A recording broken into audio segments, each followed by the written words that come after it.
Hey, I'm Justine Gray. I'm the Mercer County horticulturist, which means that I have a lot of different job titles. So I work for the Rutgers Cooperative Extension of Mercer County. You have a cooperative extension in every one of your counties. This is because we are connected with the land grant school, which is of course Rutgers. And you have this extension which houses usually a horticulture office, the 4-H people, family community health sciences, SNAP education, and there's a lot of resources there. As far as horticulture, you have lovely trained volunteers like master gardeners. There are some here. I'll try not to call you for everything. But we also have environmental stewards, so volunteer programs if you are interested in volunteering in terms of sustainability and projects you can get involved in your own community. And we do a lot of homeowner questions. So if you have a tree that has a sentimental value and you really want to know how to save it where your people, come on in. Do you have some little handouts? The time is wrong on those handouts, but I won't throw them out because I hate to waste paper. It says 10 to 4, it's 9 to 3. Just give us a call. But yeah, so I'm Justine Gray. I also work at Howell Living History Farm. They didn't just lend me this costume for today. That is my farm dog, and my husband over there, Kevin, he's the assistant director. Before coming here into Mercer County, where I became the horticulturist and horse wrangler here, I worked at a family farm and garden center for 13 years, which is kind of how I got the bug. So we're going to talk a little bit about apple tree care, but I'll ask you first, has anybody tried to grow apples in their yard? Raise your hand. This is a safe space, no shame. Okay. Raise your hand if it went super amazingly well. Okay, I was going to say most people won't or they wouldn't be here. Well, maybe they would. So it can get a little difficult. We're going to talk about this in the home context. So this is not for you to start your own orchard. There's different techniques that you would use in a commercial setting. Oh yeah, I probably should have mentioned, I also worked at a commercial apple orchard for a few years. Mostly quality control, trying as many as I could. Mostly doing their marketing, but I did really enjoy learning about the pruning and the process, and I've practiced on a couple of home orchards, and now I'm starting to take over the few trees that are here. Today was like the first time I kind of got my hands on them, but we'll see them later. Yeah, this is our 4-H fair. Howell Farm is a Mercer County park. You didn't know that? We are super lucky to have been this land was donated, and now it is part of the Parks Commission. We have programs every Saturday, but I won't pitch you because you're already here. So you want to grow an orchard? Congratulations. I'm happy for you. I'm happy for me that you're here to talk about it. I think growing an orchard is an awesome thing to do at home. I think a lot of people are getting more and more invested in home gardening, and one of the things that people usually garden for is so they don't always have to go to the grocery store and buy certain things. And one of the things that especially people I hear with tiny humans really are looking for ways to grow their own fruit, because fruit is expensive. So I'm going to tell you what I'm going to tell you. We're going to talk about preparing for planting. This is going to be a little bit more general about like just planting a tree. So if you are maybe not going to grow apples, but you got this ornamental plum that you want to stick in there, you got a dogwood, some of the planting tactics will be relevant for that as well. We're going to talk about variety because I want to set you up for success. I don't want you to leave and be like, I got this tree and it didn't do anything and I'm never coming back to Howell Farm. So I'm going to show you varieties that will do well in this region with regards to disease and temperature. Then we're going to talk about care, so watering, pests and disease, and we're going to end on pruning, so then we can go on a little excursion if you'd like. You don't have to. My dog will follow you the whole way up there. All right, so you're going to want to prepare your orchard. If you are a master gardener, if you've ever come to a master gardener event or any kind of Rutgers Cooperative Extension thing, I'm sure you've heard us tell you to test your soil. Right? It's okay. I know we're a broken record, but there's a reason. You want to be setting yourself up for success, especially trying to do this, kind of sometimes difficult home orcharding, and you want to set yourself up for the best chance. So you want to get a soil test done. There is an ideal pH for trees. It is similar to the ideal pH for a lot of things, not blueberries, sorry. I know there's blueberry growers in the front. So you're going to want to look for an ideal pH of 6.5. You could do a full soil test. They are $20, cash or check, at every county extension office. Or you could also do a pH test, which is a much quicker test, and it costs $5. So this way, if you're trying to work on that over time, you can do a quick test. But other than your soil, you kind of want to know where you're putting these trees, right? So this is something that you really should do before you plant. I know this is something that we all say and maybe we don't always do, but I'm going to tell you best practices. And if you don't do it, it's okay. I won't follow you home. But you're going to want to have a garden map. So think about where you have the most sun. Are you in a valley? Is there going to be a different weather pattern there? Are you going to have more insect issues? Is it something that you're planting next to a garden you already know you have a lot of pest problems? Critter pressure, and by that, this one is, I wish my dad was here for me to reinforce this, but he put the tree right next to the fence, so the squirrels have this amazing place that they can just pick right from the fence, super conveniently located. He says I didn't tell him. I don't believe that. You're also going to want to think about, when I mentioned the valleys, because you want to think about airflow. So you'll see ours is kind of on a hill. A lot of orchards, the orchard I used to work at in Morris County was on a hill, and it was great. We really avoided a lot of insect issues from just having better airflow. So minimum of 8 hours of sunlight needed. Not a lot of wiggle room on that. Sorry. And then know your zone. So the USDA finally updated its plant hardiness zone. I think the last time it was updated, I don't know that I was born, but it was updated in 2023. We are now in zone 7A. I'm going to have a few links in this, and I can always send you this if you'd like.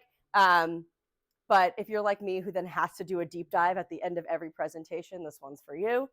But yeah, other than knowing your zone and having your soil prepared, it's really important to understand the commitment. Apple growing, not for the faint of heart. This is not one of those set and forget. This is not like, I love to encourage people to grow garlic because you plant it and then you don't have a ton of other work to do. But with apple trees, there's a lot of investment. There's a lot of things that are needed. There's a lot of different steps.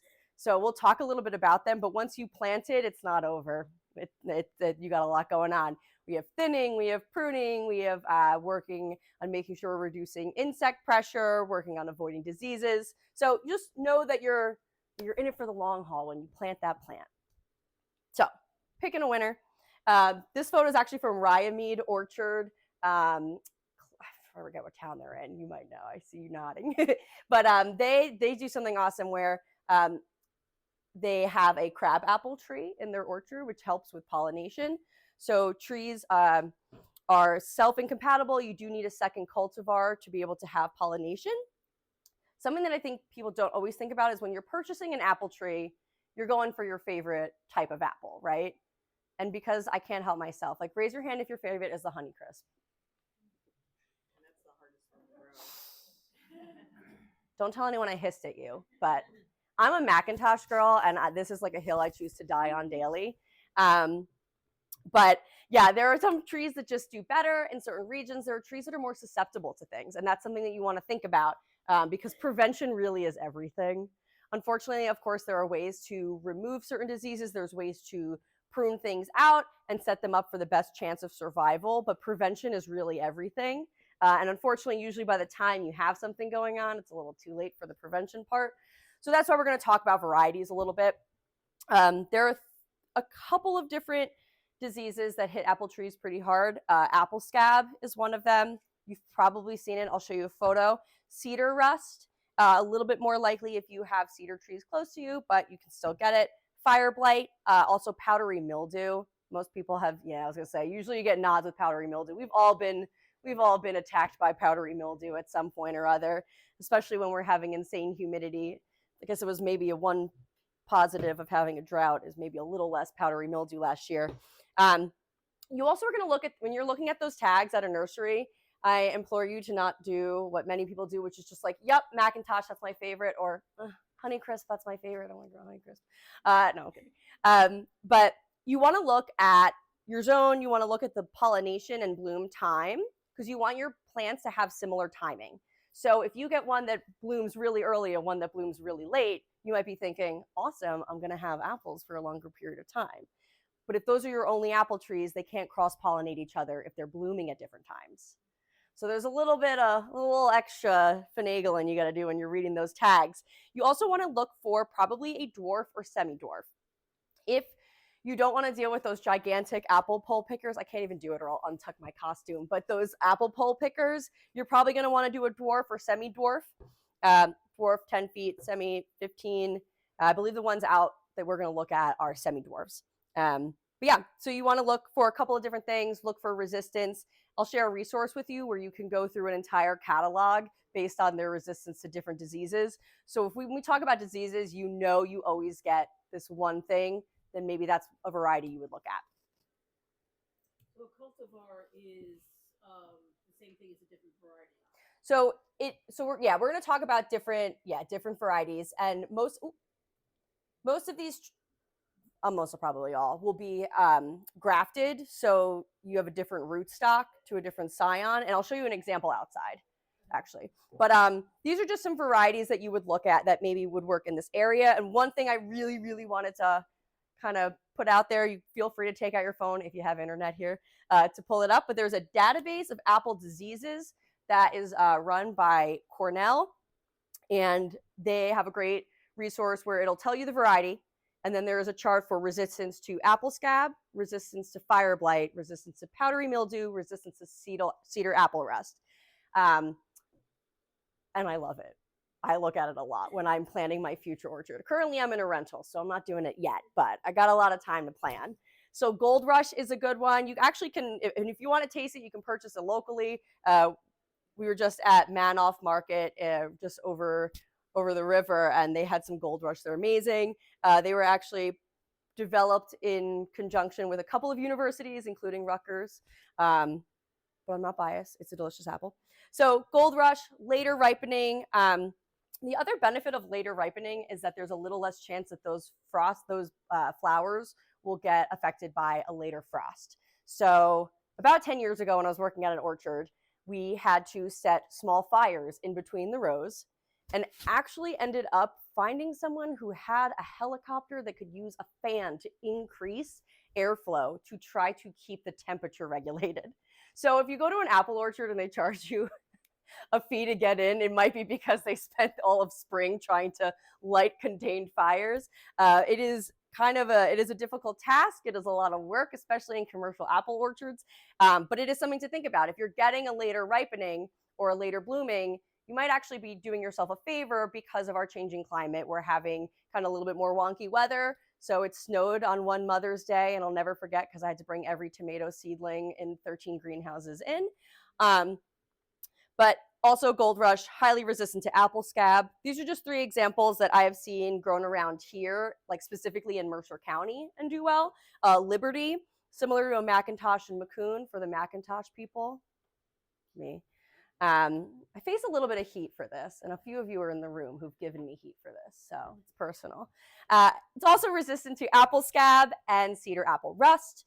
Jonafrey is a good one if you're a Jonathan fan, so good for cider, baking. The dog is eating one of my examples, if someone could take that from his mouth, thank you. The Jonafrey is also resistant to apple scab and powdery mildew, so if you're someone who gets a lot of powdery mildew, that's also very useful. It's also a mid-season bloom. So again, that resource, if you're thinking about what you want to do, this is a great resource for you. It is free, it is online. And it'll tell you you can also go and see like who developed the apple. There's a lot of information on there, especially about diseases. All right, quick pivot, a little away from apples, more to a general talk about tree planting, because this is one of the things that I am strangely very passionate about. When you are getting an apple tree or any kind of tree, there's some planting rules that you can use to set yourself up for success. Plant it level.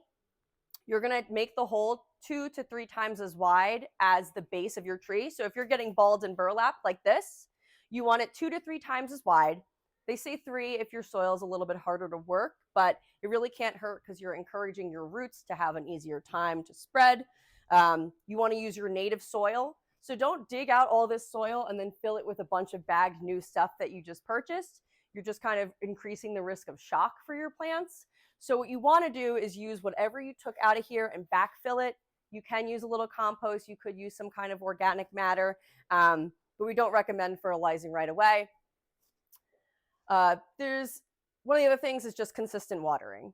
So many people are going to probably come into our helpline office for a few years to come with issues from the drought that we had last year. Because your establishment period for trees is a little bit longer than folks think.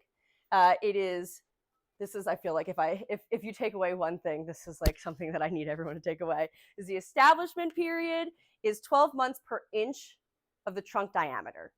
So if it's 4 inches wide, you got 4 years of establishment period. So that's 4 years of really keeping an eye on your watering, and if there is a drought. Yeah, for some reason I always see people dig like a tiny hole and they're like, okay, well, I've done enough. And you haven't done enough. For apple trees especially, there's like one saying that I really like, and it's root, shoot, and fruit. So you focus first on the roots, then you want to get some shoots, then hopefully you have fruits. Oh, look at that. Let's see, what's my next? Oh yeah, this is also glad I put that note in there for myself. This is a great time for a percolation test. So if you are digging this hole ahead of time, which maybe you are an amazing, very prepared person, can't say I'm always like that with the garden. A lot of times I fall prey to something cool in a garden center. But if you can dig that hole the day before and fill it with water, put some water in and see how fast it flows, it percolates, that is a great way to see what kind of soil you have. Like if you have really tight clay. And this kind of just gives you an idea, like if it is completely full of water, you know that you are not draining well there. And you want well-drained soil, especially for apples. So great time for a percolation test. And it's not a fancy test you have to come by from Extension and say hi to me. It's just throwing water in a hole. So planting your apple tree. I jumped the gun. I really love the root, shoot, fruit.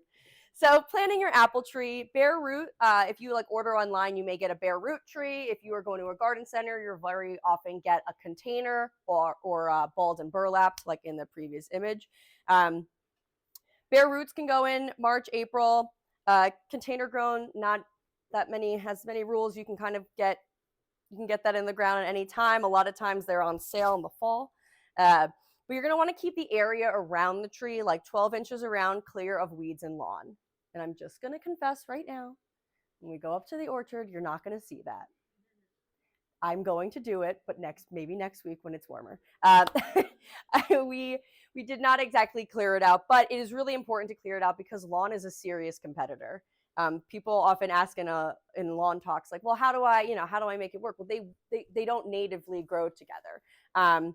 Though, fun fact, the only native apple tree in North America is the crab apple. So if you're going for native gardens, that one's for you. You're going to water consistently, an inch a week. You can do rainfall irrigation. Staking or guarding is important if you live in Mercer County, which you probably do, or maybe Hunterdon. Also relevant because of deer.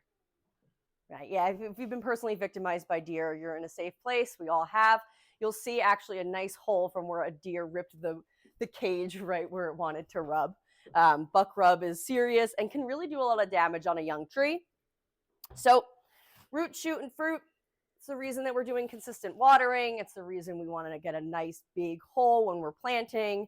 And it's also the reason that we want to do some kind of tree guard to just protect it, make sure it's having the best chance of establishing and surviving. Because once it has strong roots, then it can work on the shoots, and then it can work on the fruits.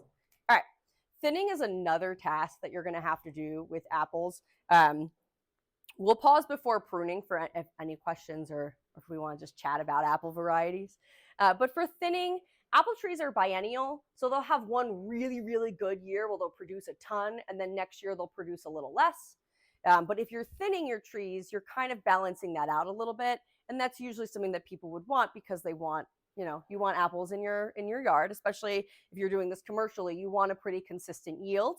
But thinning does a couple of things, and thinning is exactly what it sounds like. This is not one of those fancy hort terms. It really is just removing some of the apples so they have more room to become larger. They have more resources to become sweeter.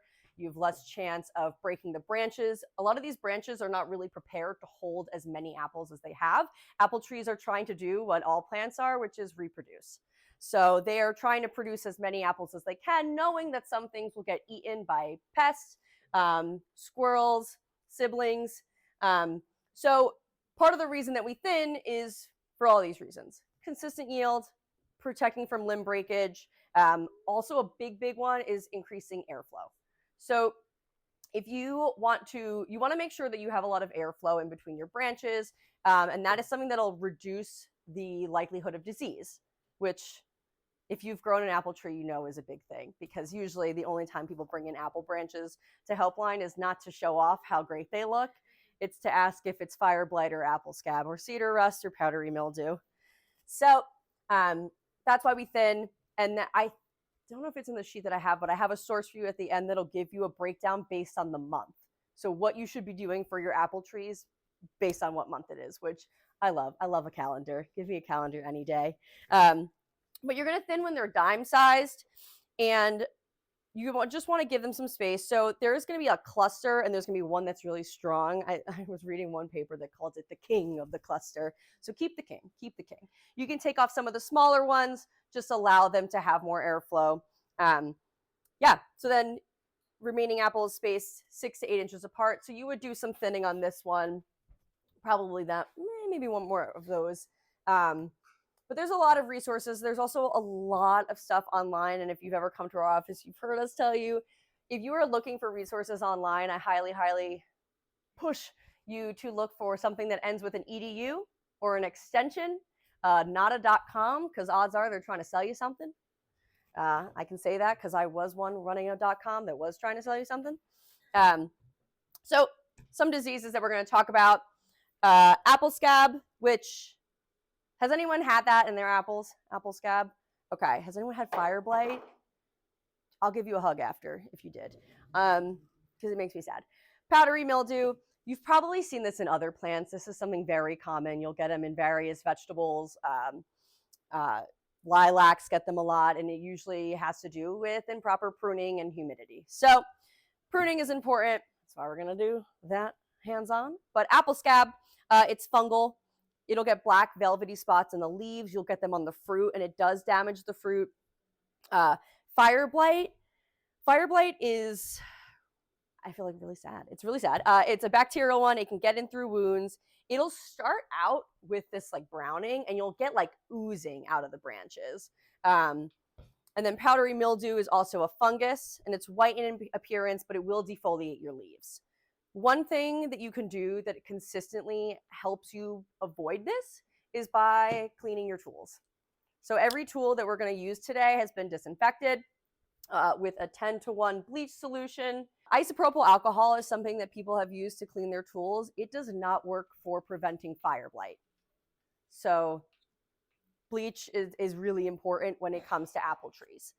In an ideal world, you would prune between each cut. I don't expect everyone to do that, but especially if you're going from tree to tree.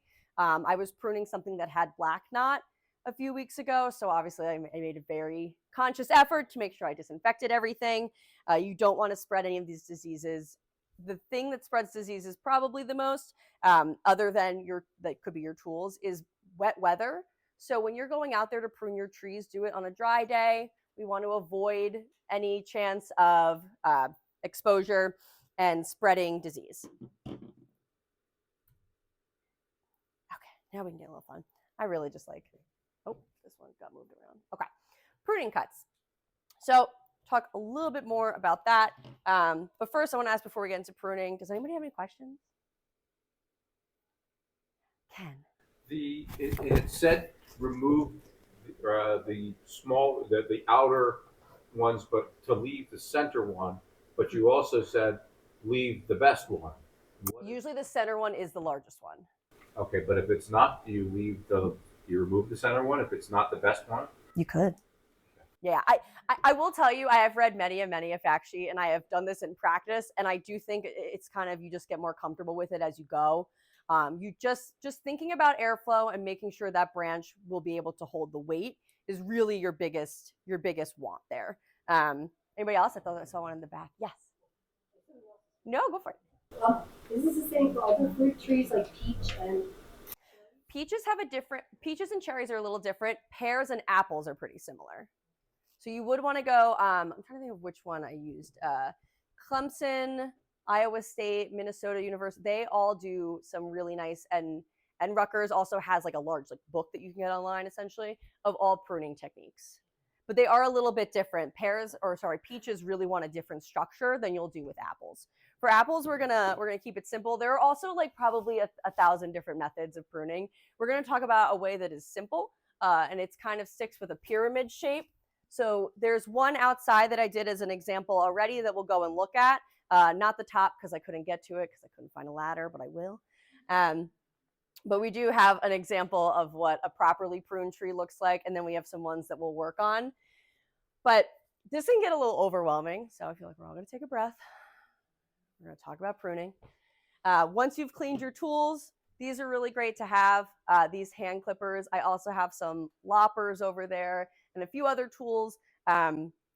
These are really nice because you can make a really precise cut. And you do want to make sure you're being precise because, again, any wound you are creating is the opportunity for infection. You're injuring the tree. You're injuring the tree for its benefit, but you are causing a wound. So you do want to make sure it's a clean cut and it is with disinfected tools. All right, so suggested pruning cuts. There are so many diagrams. I like this one, and honestly, there's a tree outside that I think has an example of every one I'm going to talk about. But suckers or water sprouts are these really upright ones, and they are nice and easy. Just snip. You're going to want to keep it by the branch collar, and that is just a lot easier for me to show you on an actual tree. So that's what we're going to do. But essentially, if you are cutting this branch, you would not cut it flush. You would give it a little room and cut on a 45-degree angle. So you want to keep that collar. And you could see it when you're looking at a tree that there's like this little area around it. Literally is like my nice frilly collar. And that's where you're going to want to cut because you're giving it the ability to heal over. And because I usually get this question, I'm going to answer preemptively. You don't need to put anything on those wounds. If you are cutting them with clean tools and you're cutting them at the right angle, let nature do its job. You don't need to cover it with anything. You don't need to go buy more stuff. You're already going to have to buy a bunch of other stuff for these apples. So stubs or broken branches. We love this is a nice easy one. I left a few of those outside. Downward growing branches. Gravity is not going to help it out when it starts producing apples. So we're going to take off the down branches. Anything that's crisscrossing. And one thing that is really big with apple trees that is different with peaches is that we are usually looking for a central leader. So one strong, straight, hopefully large trunk that goes all the way up. If this splits in a way, that's something that you usually want to handle when it's young. You don't want to do you don't want to cut off more than 25% at any given point. That's just too much damage to a tree. So if this has like a gigantic thing, you maybe would just cut that one off and then not touch anything else. You don't want to overwhelm it, especially when it's young. Usually when you're getting these trees, they're a couple years old and you're going to work on establishing them depending on their diameter of their trunk. But you're going to give them a few years to establish. So cutting these branches, not giving it a full crazy haircut and just taking everything off, but you do want to make sure that you are getting rid of a competing leader. So if there was a second one here at like a narrow angle, you would definitely take that off. You also are looking at angles. So maybe the protractor would be good. But if you have a very small, like 45-degree angle, that's really going to get very close and reduce the amount of airflow. Narrow crotches, meaning like this guy right here, like that's going to grow too far in, kind of conflict with some of the other important branches. And then like whorls, also these down here are also more suckers. And because most trees are grafted, this would be the rootstock. So this is actually usually, if somehow this did produce an apple, it would not even be the same apple that's up here. So I always think it's fun. I took off a lot of those outside today. This is another one that I think is really great. I think like sometimes you might watch a video and it gets a little overwhelming, but the diagrams I think kind of keep it pretty clear that what you're looking for is something that is going to be open and have these branches that have enough airflow, have enough room to hold on to fruit. This would be a lot harder for your kids to get in and try to pick some fruit, but this would be a whole lot easier. That just looks crazy. That looks terrible. That looks like one of those pitchforks in American Gothic. But yeah, so you're probably, the one that's the example is you'll see a couple that look like this outside and a couple that look like this. You'll see one that is probably like 80 years old that looks a little bit more like this, and he just lives here. We're going to let him have his time. But you don't want to remove more than 25% of living branches because you could just really stress out your tree. And then the cut is really important when it comes to angles. So the example that I passed around earlier, the one that my dog was eating, you can usually see, it's very dark in here, but you can usually see the break from older growth to newer growth. It's a different color. You'll also do some heading cuts. So even if there's like a branch that is pretty nice and very, very long, you still kind of want to take some stuff off to keep it contained and just encourage, again, we want fruit. So when you are clipping, actually, I think you may have seen it on the example, but we're going to talk a little bit more about angles. And this is something, I don't want to like stress you out about it. Again, I don't want you to go out there with a protractor, but it is something to think about. If you are cutting it, if you cut it like this and it rains and water is just rushing into this bud, you're not doing it any favors. Again, these cuts are also open wounds, so you don't want it to be bigger than it has to be because it's more risk of getting a disease. You want to have a nice 45-degree angle, and that's what all the examples around are. But that is what you're going to look for, and you're going to do it by a bud. You're going to make sure it's facing away. So cleaning your tools, also a big one, obviously. 10-to-1 bleach. I push that a lot because I think a lot of folks for a while were using, isopropyl alcohol, but recent research is showing that it's not working for disinfecting with fire blight, which is described by Cornell as the most devastating of the diseases for apple trees.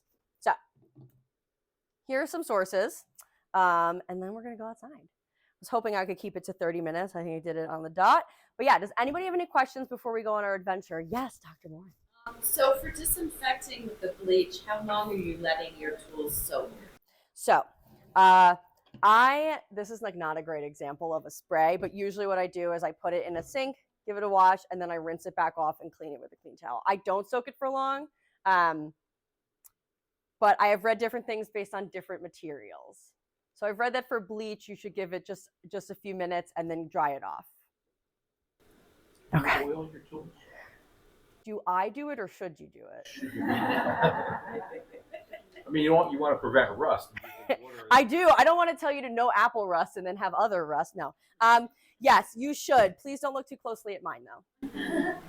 And if you're friends with Tamagichin, don't tell him that, because he did a really lovely talk on how to do them. And at the end, I just like kind of covered mine up and walked by because I wasn't ready. Yes, Sam. So the best way to mitigate disease is to prune it, like you said, 45-degree angle, not too big for the wound, and away from the bed. But just also the airflow, like when you pruned before, does that also help with like mitigate the spread? So generally any kind of disease prevention, and I feel like it's like sad when people are like, how can I fix this? It's like really prevention is everything. There are a lot of things, like there are different chemicals you could use once you have it, but really it is prevention. So yeah, so having airflow, which also means putting it in the right spot, right? So putting like us having it on that hill is excellent. You really won't see pretty much like any indicators of disease out there. But yeah, so having it on an angle, just making sure you're cutting things in the right way. You're not working on it when it's wet or muggy. And then making sure everything is clean are all really good steps you can take for prevention. I will say if you do have some of these diseases, there's also an entire spraying schedule for almost all fruit trees. So if you go on, again, any university extension like Rutgers will have a full schedule of what you could use to prevent things. A lot of people do a lot of preventative spraying. And it depends when like folks come in, and some people don't want to spray anything. Some people want to spray things that are OMRI listed, so organic, or they're open to using conventional. There are a lot of different products out there. The label is the law. Make sure if you are using a product, you are reading it really clearly and using it exactly as it should be. You don't want to do any more damage that way, and you want to make sure you're doing things the way they are most likely to benefit your tree. Yeah. Are they also like, is the way they're spread from tree to tree just with the pruning, like the material? They could be spread through insects. They could be spread through weather events. A lot of times insects are a serious vector for disease. But there have been, there was I know someone who did a lot of research on the basil powdery mildew at Rutgers who had like a tool that infected something else, and it's so sad because you work so hard on it, and it also seems like something so small, and it makes me crazy, and it's why I always have one of these in my car and why I've bleached so many of my clothes accidentally. Yeah, mostly my cute flannel.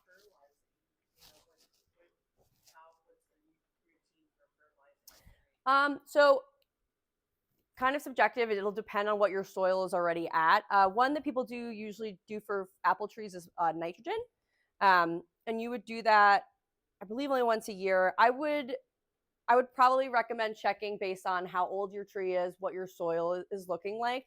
One of the things that I do really strongly encourage people not to do is just like don't hit it with a bunch of stuff once you plant it. And that's the same for a lot of plants. You really can overwhelm them and stress them when they're adjusting to a new environment.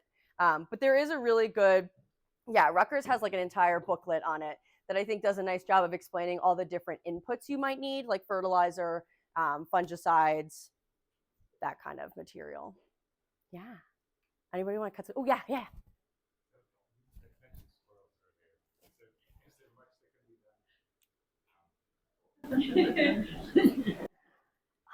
Where's Blue? Yeah.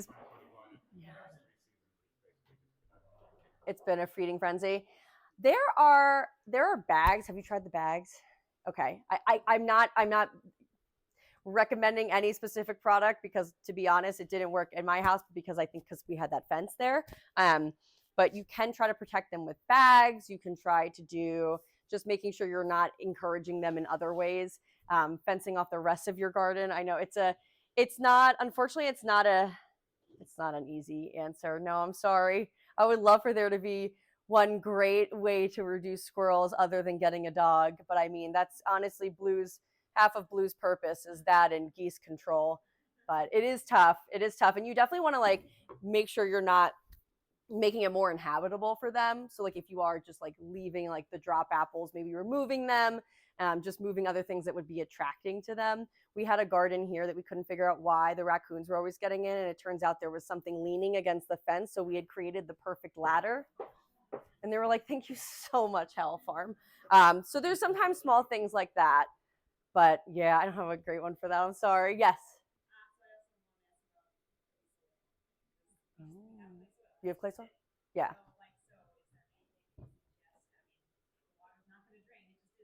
Yeah. It is, unfortunately, of course, it's always easier before you plant to like amend your soil because it's easier to amend a larger area than just one hole. But you could use a soil amendment of some sort that would be able to like loosen it up. But at that point, I would just think that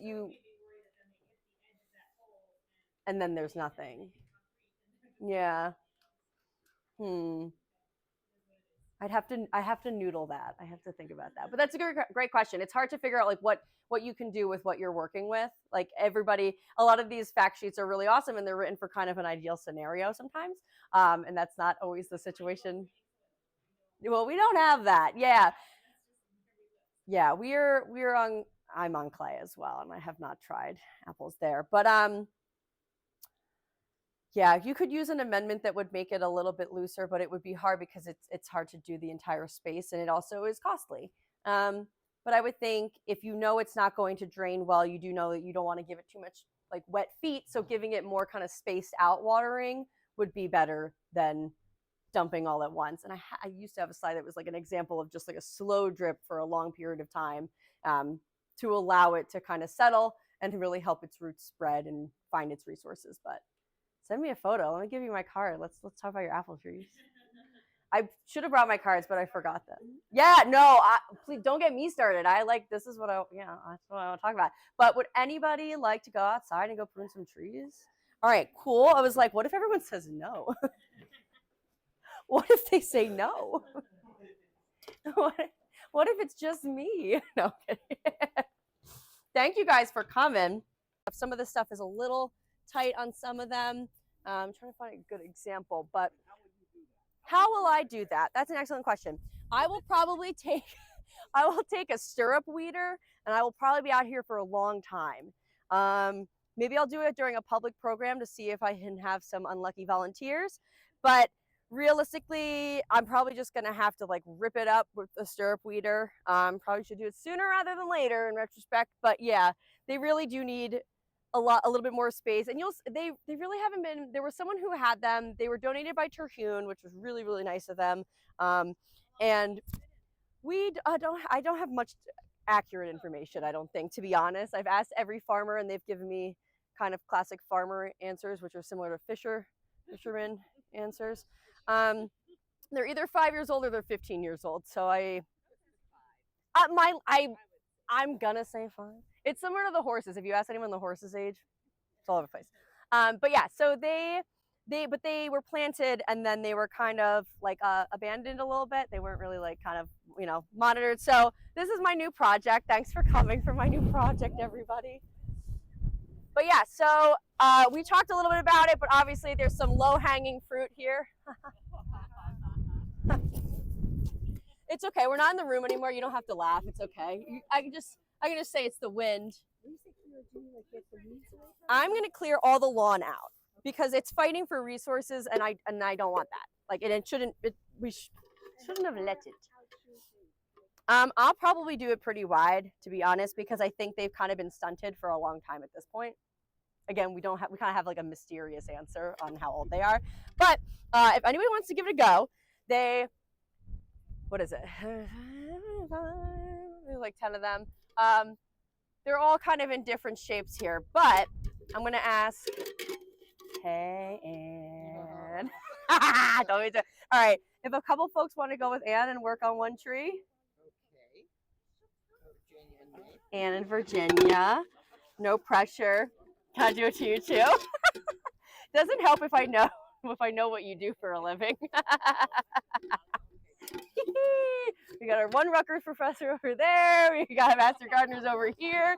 You're all getting put to work. Hold on, Burbice. Don't think you're going anywhere. Nice try. Nice try. You're not going to tell me you have apples and you're not going to get a tool. All right, we're going to split up to some trees.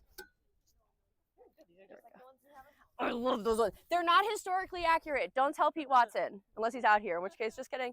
Okay, so we'll just go spread out a little bit. I want everyone to just kind of take a look. I feel like you could look at a PowerPoint till you're blue in the face, and you probably just did. But we don't need to keep doing that. So, yeah, we're going to take out that low-hanging branch. These don't cut it right against, but this one's like. So this one's kind of. Never mind. I don't even have. I did it. You did it, and I ruined the moment. But like, okay, okay, so like these like water sprouts, like I would take this guy off. What are your thoughts on this damaged area as well? What was that? What are your thoughts on the damaged area? Mm-hmm. Oh, that he is gonna go. That'd be really cool if they did. Not yet. They're young. They're Not yet. Yeah, and like this was kind of the example I was trying to pass out a little bit. Is like, so this is older growth, and then this is newer growth, and then so we would make like a heading cut and cut it like half.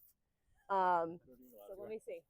And try to get, so that's the, yeah, so like perfect. Here? Yeah. Like that. Yep, just a little bit above and then on angle. Awesome. See? It's easy. Where's the, I was like trying to walk around and you kept moving in front of me. Well, so like, honestly, these guys are really damaged. These are going to go to, I'm going to have to use bigger loppers with that. Other examples. Okay, so if these 3 all bore fruit, this just would not work. This would not work. Yeah. No, go for it. This is, like that. You got to practice, man. Luckily, I have a mother-in-law who has an orchard that she lets me just like, have fun with. Yeah, just like, hang out in.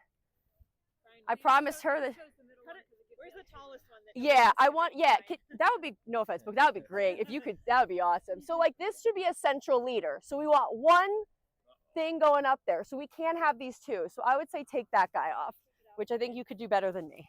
Yep. Yeah. So you're going to cut, this is the collar here. So like if you want to come up. Does it need to go at an angle to the branch or an angle to the central leader? So an angle, when we're taking off the thing, like this whole thing, I would say, I would just get it on an angle. It doesn't matter which direction for taking off the whole branch. It's more when you're doing a heading cut. Not that close, maybe, right? Yeah, a little bit back. Yeah. Oh. Fun fact, if you guys see the bruise on my face, it's because I pruned a tree and I let the branch hit me in the face yesterday. Try again. Yeah. Okay. Ta-da! There we go. Yeah. So okay. So these guys. And then take the smaller little branch off of it. Yeah, that's why you can't be Oops, sorry. See, my problem is that I go in two guns a blazing and then I hit myself in the face with things. Yeah, so these guys are too low to ever be to produce anything with the amount of deer we have. So they are just going to waste energy. And because it has like a finite amount of energy, that's like the reason that we worry like with the roots and the shoots and then the fruits, is that because these are so low, they just don't really stand a chance. And I'd rather them not waste the energy. Even this guy, and that's the thing, is like they have been essentially neglected. Yeah. So he is like he would not be able to get a lot of airflow and sunlight if this branch is here. And like this branch has a lot going on. So this guy needs a haircut here. And that smaller little branch I would that say. we just cut. Yeah, so it should, like this guy is even a little conservatively pruned, but this is an example of what it would look like when it's done, except for the top because I couldn't reach. But essentially, like, we'll come over here for a sec. So it's okay. You, at the end, you should sit in your house and think about, what have I just done? It's okay. It probably means you did it right. But like these three, if all three of these produce, that would be a lot. So, and even this, right? Like we would, but one of the things you want to look at is like, this is older growth, this is newer growth. I don't want to always take off all the new growth or we'll never move forward. So this is like kind of a dead end. This looks like it got hit a little bit. These guys would all need a little bit of work. And this is where, if you look really close, actually I'm gonna move this. If you guys want to come look real close, this is where, let's see, what's a good example here? Like, do you want to kind of try to leave like one of the buds or something? Yeah, so like for like you see the little buds here, like if they're really small since it's like March 1st, but there's a little bud right there. So if I was gonna cut that, I would cut it on this angle. That's the time the angle matters the most, is if you were leaving something, just because that's where you want to make sure we're not. Branch gonna come out of that bud maybe, or is that? Yeah, I mean realistically, I would take this whole thing off. I just kind of wanted to give you an example that you could like see, but like if you leave it like that, is that the idea that a new branch might come out of that, or no? just more, honestly, for this one, no, probably just more leaves to like feed. But so like, oh, sorry. So like this guy got cut there. That's the other thing, is that you really can do a heading cut, which is when it's just one long sucker and you want to get it a little shorter. That just helps you out here. So like up here, which is why I got the ladder that I don't now have. Like this guy would really crowd them out. So there's just like too many branches up at that top spot. Hey, come on over. Hello Sorry. All right. So, let's see. Like this is a little bit of a narrow angle. So like this would be the crotch. So this is closer to 45 than it is like a 90. So you usually want like a nice like 60. Like this, if this was more narrow like this, you would definitely take it off. And if you have a really young tree, this is something I just learned about that I think is like, I'm gonna be a mess. That I just learned about, but there are some things as stretchers that you could actually use. If this branch was the perfect branch, it just looked like such a good branch, it was a really young tree, and it was growing like this, you could actually put a spreader in it that would help it over time change the angle. They're pretty cheap. I think they're made of plastic, and you stick them up in there. But yeah, so they are a really cool resource. So like this guy has kind of a lot going on. This one's a little long. Yeah, he would not have what it takes to survive in this fast-paced economy. This guy's a little. I don't want to cut off all the new growth because then I'm not encouraging it to continue. You think you might actually get apples on these trees this year? Maybe. Yeah. I was realizing that the camera was on, and I was like, oh, he's gonna hold me to this. But yeah, so So is it yeah, potentially? maybe. So I if do. these I branches are going up, you wouldn't cut those off. I usually am gonna cut off like just that you don't want to be shocking it. Like my dad got a tree that had like 3 like leaders and immediately cut off 2 of them. I was like, there's no chance that guy's making it, and he just threw him out a year later. He just dragged him out of the lawn. And then on a branch like like this, do you want these guys out? 'Cause Yes, they're I going definitely up. want the water. These like upright guys. Just like think about like, could you ever imagine trying to harvest from this? Like this would be, well, this one's kind of down actually. Ugh. Welcome to pruning, everybody, where you second guess every choice you make.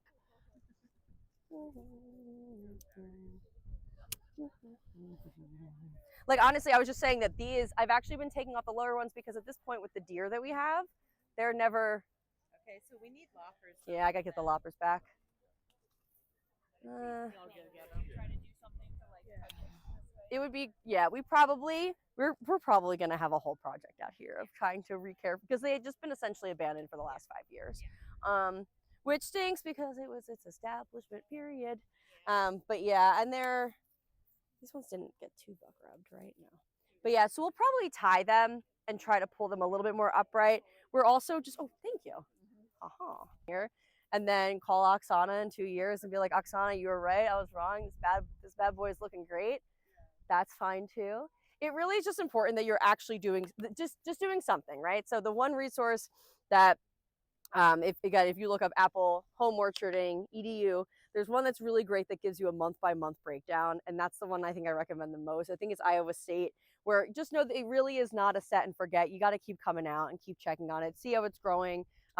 This is something that theoretically a few years ago we should have noticed it was growing to the side and tied it up a little bit more, and pruned it a lot more. Justine, what are your thoughts on heading cuts on any of Heading these? cuts, yes. So I would do a couple of them. Honestly, I think if one of the second to last slides, I think had an example of it. It looks pretty bare, right? Like it looks like, wait, what? So that's kind of what. There's a lot of crisscrossing. Like these two would fight for air. These two would fight for being able to be hit by the sun. And that's really where the angle matters. So that's where I want you to actually worry about that protractor is there. What is this? Also talking about the buds going on different sides. Oh How you yeah, my choose. alternate bud. Like so which way do you want the bud to grow? So Do you want to leave it that long? so this being the older growth and this being the newer growth, I like to kind of split it. And again, everyone does it a little bit differently, but I would be looking at these two buds are very close. I'm not expecting them to have, I don't want as much competition. So I'm going to take it off on that. Again, on the angle, now you can have it. These guys are crisscrossing. I'd probably just take off this one right here. And while you're all here, I'm going to show you the branch collar. So if you guys look up close, you'll see there's like this little round, I'm going to move the lichen. There's this like round, it literally looks kind of like a collar around this. And that's the branch collar. That's the thing you don't want to cut clean down because it's going to have a harder time at healing. You want it to be able to heal itself over. You don't want to have to add all kinds of shenanigans to it. You just want to give it a break, let nature do it, and then a 45-degree angle. If I was to take that off, I'm not taking it off. I'm not taking it off, Oksana. Okay. The tree has that center in this. That's what Yeah, so like this guy, if this guy right here had something on this side, that would probably be the only cut that I would make for a while, right? So if this had a huge branch right here, and it would be dividing the central leader into 2 leaders, and that is just asking for trouble. So that is where we would take like a one big cut there. And if it was, if this was younger, that would be a pretty significant cut from a tree this size. So we wouldn't do a ton of other pruning. Like if I was taking off both of these and then that would probably be the max that I could even do without causing more damage. And these guys are going pretty straight up, so they're pretty much water sprouts. Again, I don't really want to get on a ladder because it's a little bit windy, but hey. I got a question with Sure. the branches that have been cut and are on the ground. You leave them like around. No, I will clean these up. Okay. Or my dog will help. One of the other things that you can do to reduce spreads of disease is just cleaning up your space, like making sure you're raking everything up. If I was pruning here because I had an issue, like if I was pruning and it had powdery mildew and I needed to clean this up, leaving it there would just ask for more spores, would ask for more trouble. I actually just want to see real quick if one of these has a label. We could talk a little about the label. Yes. Yeah, you can leave it out here. I'm going to be out here all day. This isn't like it's a 1 hour talk, but I'm going to be out here all day. Once I'm out here, I'm out here. Okay.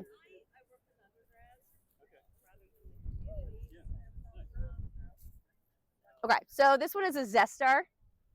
Just I actually like this one. I actually like this one. Again, I'm like I could talk about apples till I'm blue in the face. I usually fight with Harry about Honeycrisp versus Macintosh. So again, it's personal. Um, Zestar apple. So it is a great semi-dwarf. Awesome. It's a red semi-dwarf. So it's please write everything down at home. Just like don't everyone here has been burned by losing a label.